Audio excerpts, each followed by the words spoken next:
Welcome back to Black Men Screaming. My name is Maurice Carver. I'm Executive Director of Stride Incorporated and the host of your show. We're coming straight at you from the Brooklyn Bridge to the San Francisco Gate Bridge. And let me tell you something. I am honored to have with us a very inspiring, very intelligent, very gifted brother, Brother DallyBoy. And he is the author of this book that I am endorsing fully with my whole heart. Get Up, Get Out, and Get Something. Welcome to the show, brother. Hello. How you doing, man? Thank you. Well, you know, I want to tell people that I came across your information and your story by reading the Weekly Challenger, which is the Black newspaper, which you also be reading and supporting.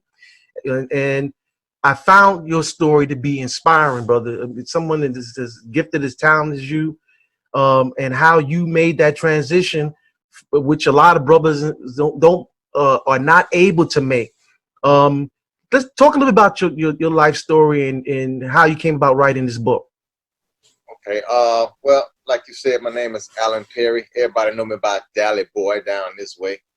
You know, I come up and did a lot of underground rap music down here as well. But I basically came up and live in St. Petersburg, Florida. I grew up on the south side of St. Pete. So that was poverty, you know, struggle, a bunch of crime, and as usual, like kind of like what's been the pattern for black men in this country. I dropped out of dropped out of school, went to the streets, and then went to prison. You know, that whole school to prison pipeline thing. Like I fell right into it. So years later, I mean, I did a total of 4 years in prison. I mean, I've been in prison 4 total times, which costed me 12, almost 13 years of my life. But I was on supervision throughout. Any time I was out of prison or not in jail, I was on supervision. So about 20 some years of my life was wasted in and out of the prison system. So I mean, I just took that. I've been an artist for a while. I do a lot of writing. I'm headed towards film. That's what I want to do, movies.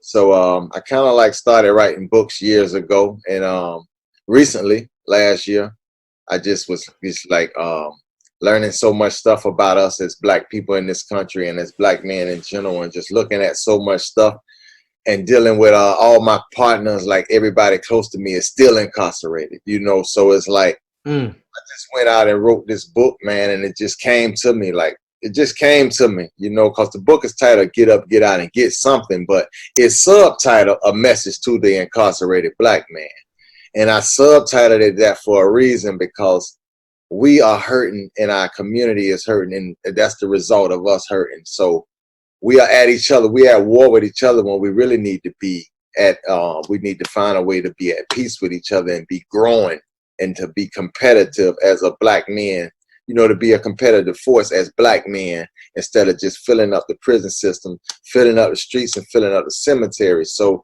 you know, I took that to heart and wrote that book, Get Up, Get Out, and Get Something, a message to the incarcerated black man. And as of right now, I'm just pushing the content, getting the propaganda out, and trying to not just reach the black men who are incarcerated and hopefully change their mind, change their attitudes and direction in life, but also to keep the young black men who haven't been incarcerated or maybe who've been in jail or juvenile detention, to keep them from going farther and ending up inside that system and stuck inside that system. Because once you get inside of there, it's reciprocal. It's hard to get out. And just on a personal note, brother, how are you and your family doing down there during this particular crisis, man? Is everybody good down there with you? Oh man, thank you for asking that. Yes, we actually are good down here. My family, everybody is okay. Thank goodness nobody down this way has tested positive. We had one test positive in our city, but in the county, but then they kind of saying maybe it wasn't corona. So it's kind of crazy, but my family is good. I mean, kind of, you know, financially, we're taking a little hit. My wife is into cosmetology, and so that's her main source of income, you know what I'm saying? So other than that, everything is fine, brother. Thanks for asking, man. You know, I'm inspired by you, my brother, because you said something that I thought was deep. You said that when you were doing your time, that you actually started to educate your mind, that you started to read and you started to use those skills and those talents which God has blessed you with.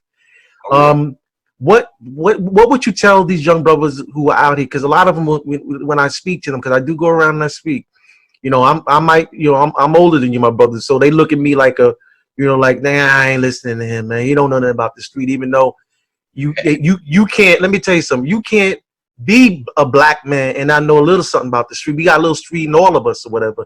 And I can tell you personally, I've seen the cost of the street in my family. I've known what it has cost us or whatever because I have family members who the street ate up. And so I don't, you know, what if you were talking to a young person right now, what would you tell them during this particular crisis or whatever? Because they're gonna be like, look, this is the time I'm gonna have to hustle, man, because I can't work nowhere. I ain't working. There ain't no job to make no minimum wage now. Right. I mean, I'm with you. I talk to the youngsters down here a lot too. I got a lot in my family too, because my family's been hit hard. So I know exactly what you mean about that street life. And I mean, I basically tell them, man, like, take that, like, a lot of them are caught up in the rap music. You know, everybody want to rap and sing and do something. So I tell them, look, use that same energy and put that into reading something that's not, you know, read some nonfiction stuff, read some, like, I try to put YouTube videos in front of them. You know, I send them links. I talk to them. I reference books to them. I give them little speeches here and there. I mean, I try to keep them inspired, but I would tell any youngster, man, like, use this time. Think positive. I know people tell you that all the time. You hear it all the time. But the elders have one thing on you that you don't have, and that's experience. We have been there and we've done that. Everything we're telling you because we know. We know what these people have waiting for you, or we know what the results can be.